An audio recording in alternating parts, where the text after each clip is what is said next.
Mga kababayan, mga katambay, si Kamanong po, nagbabalik na naman po muli para po magkomento po sa inyo. Dito po sa Tambayan mga kabayan, samahan niyo po inyong likod, magkomentuhan po tayo mga kababayan. At magandang umaga po muna sa inyo, tanghali, hapon, gabi at madaling araw po sa ating lahat. Sana po nasa mapayapa at maayos po tayong kalagayan mga kababayan. Ito po mga tambay, batiin po natin. Ito pong kaarawan ng ating butihing mayor ng Davao City na si Mayor Baste ay nagdiwang po kahapon ng kanya pong kaarawan mga tambay. At siya po ay nagdiwang po ng kanyang kaarawan kasama po ang kanyang ama sa Netherlands, sa The Hague, sa ICC mga kababayan. At pakinggan po natin, panoorin po natin kung paano po siya binati ng ating mga kababayan sa Netherlands. At masaya naman po ang ating butihing mayor ng Davao City mga kababayan. At nakisalo pa po siya sa hinanda pong pagkain at munting salo-salo po ng ating mga kababayan.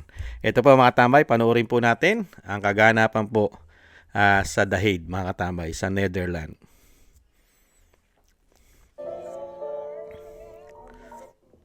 Ito po mga tambay. Ating Mayor Basket, guys.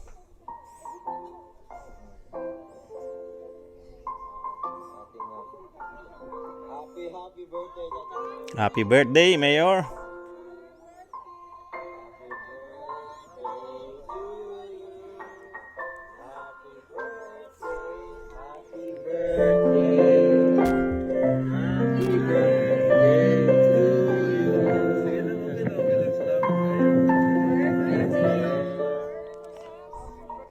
Yan po mga tambay, at meron pa pong isa mga kababayan, nakisalo po ang ating butihing mayor sa mga kababayan po natin sa munting salo-salo po mga tambay. Ito po, panoorin po natin.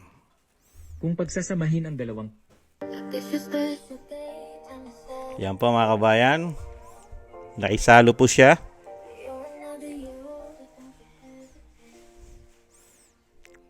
Yan. May kinain po si Mayor, napakasarap mga kababayan, na hinanda po ng ating mga kababayan para po sa munting salo-salo sa kaarawan po ng ating butihing Mayor ng Davao City.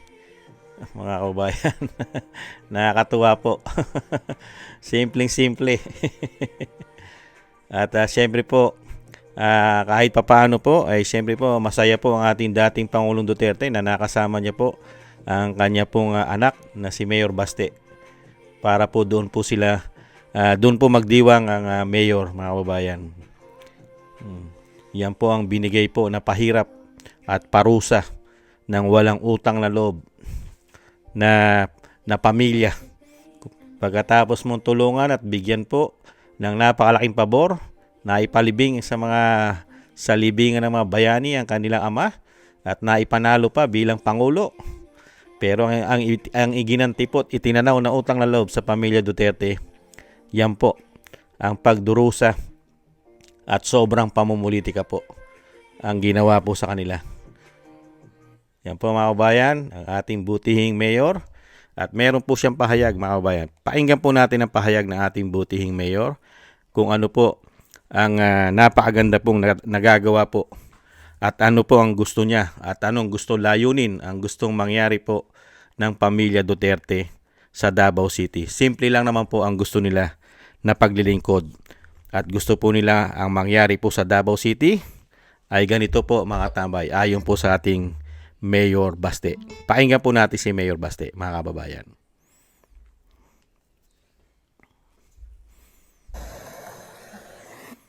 Anong pangarap niyo sa Davao? Simple lang naman. Wala lang gutom.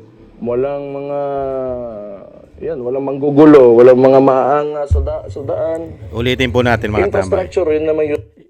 Umpisahan po natin sa umpisa. Ito po. Anong pangarap niyo sa Davao? Simple lang naman. Wala lang gutom. Walang mga walang manggugulo, walang mga maaanga sa daan.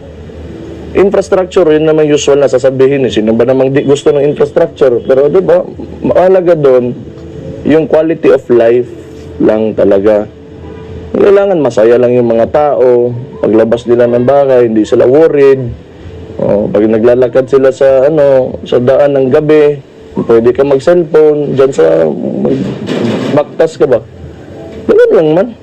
Kasi yung infra, if ever talaga may income enough yung bansa natin or yung Davao, nandyan yan. Pero ano lang, hindi lang agad na nandyan ka na mabibigay mo. Yung gusto ko lang, walang gulo sa mga communities, sa lahat ng distrito, nagkakaisa, mga taga Davao. So proud lang sila maging Davaoenyo. Yung core values intact. Mga ganun lang. Wala mang ano masyado. Kasi kung sabihin ko, ano ambition ko, sabihin ko, sana maging Japan na to bukas, pero hindi man. Kailangan man ng yung actually, relatively young country pa naman talaga tayo. After 100 plus years. Ang dami pa tayong pagdaanan. Anong pangarap niyo sa Davao? Yeah, mga tambay. Napakabuti po at napakagaling po. Simple lang ang pangarap sa Davao, mga tambay, ng pamilya Duterte. Siyempre po, kapayapaan. Magandang buhay at maging proud ka. Simple lang.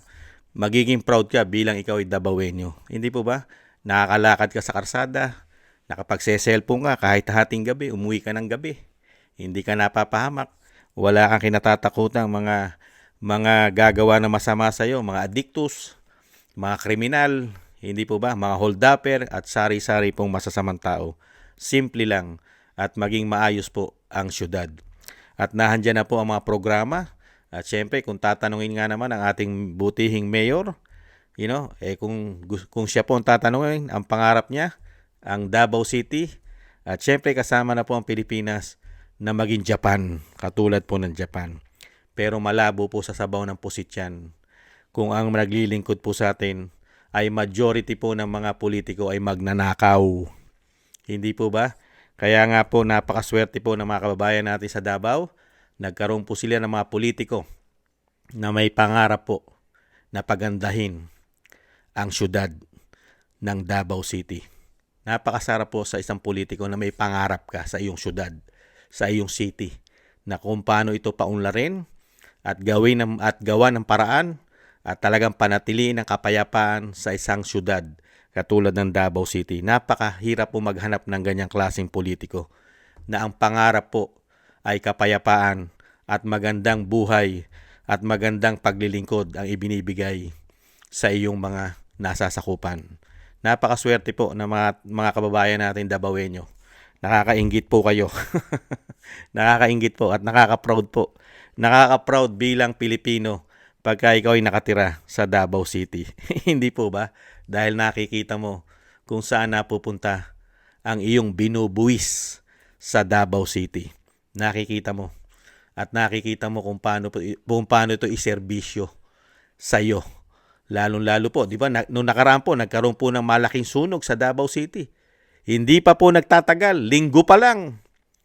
Mga kababayan, naitayong muli ang mga bahay na nasunog dahil sa bilis at galing ng paglilingkod ng mga Duterte. Hindi po ba? Na-vlog na po natin yan. Halos patapos na po. Yung mga construction, yung mga materials, libre lahat. Mga yero at kung ano-ano pa. At talagang hindi nila pinabayaan yung mga nasunugan. Kumpleto po sa assistant. Pagkain pa nga lang, di ba? Ano po pinapakain? Jollibee pa nga pinapakain eh. Hindi po ba? At may mga cash, tulong na cash assistance, di po ba? At nagkaroon din po ng malakas na lindol sa Davao.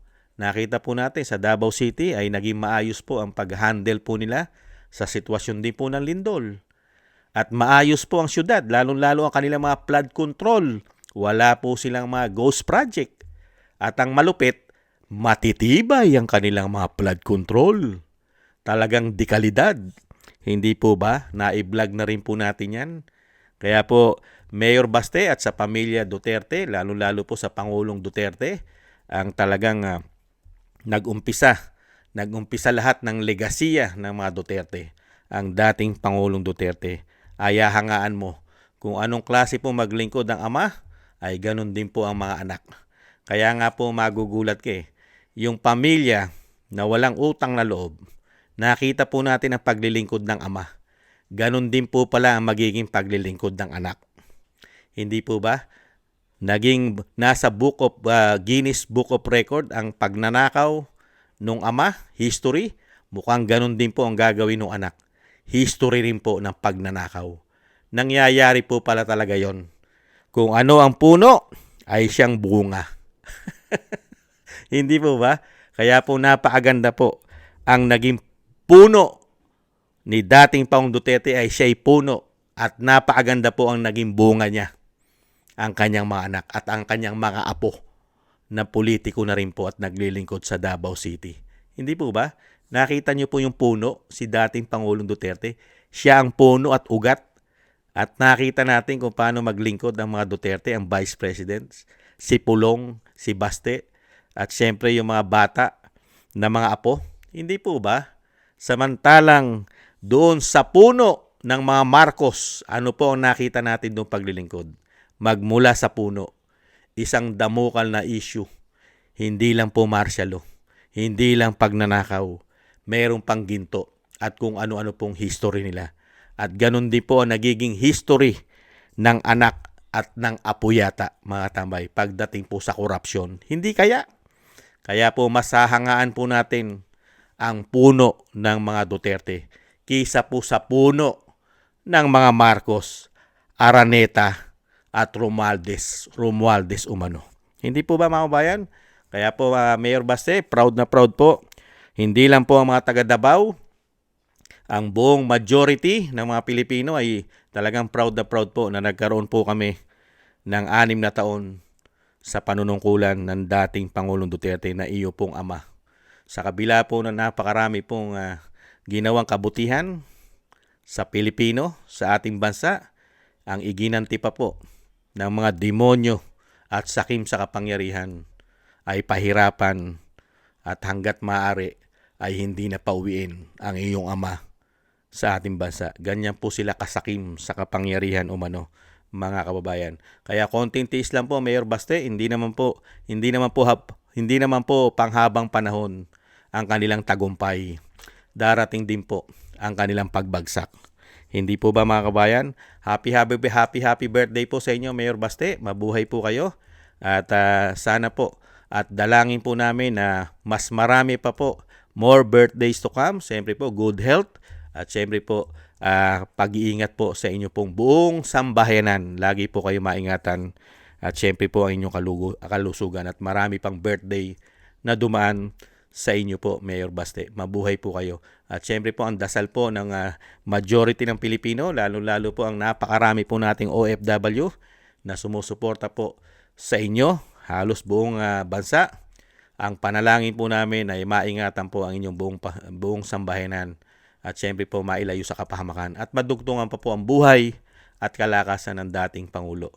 Lahangad po namin yan na lalong-lalo po makalabas na po siya sa lalong mabilis, mga kababayan. At syempre po, ang panalangin din po namin na hindi na po magtagumpay at matigil na po sa lalong mabilis ang ginagawa pong pahirap ng binagoong Pilipinas sa ating bansa.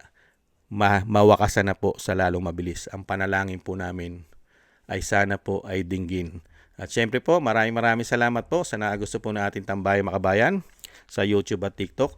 At ganoon din po sa mga nagko-comment, like, share, and subscribe. Sa mga subscribers po natin, sa mga nagbibigay po ng tulong. Thank you po sa inyo lahat mga kababayan. Mabuhay po kayo. Shoutout po sa inyo lahat. At syempre po, magdasal din po tayo para po sa ating pag-iingat at sa ating buong sambayanan. Maraming salamat po mga tambay. Muli po, happy birthday po, Mayor Baste. Happy birthday po at ingatan po ang inyong buong sambayanan. Paalam. Bye-bye.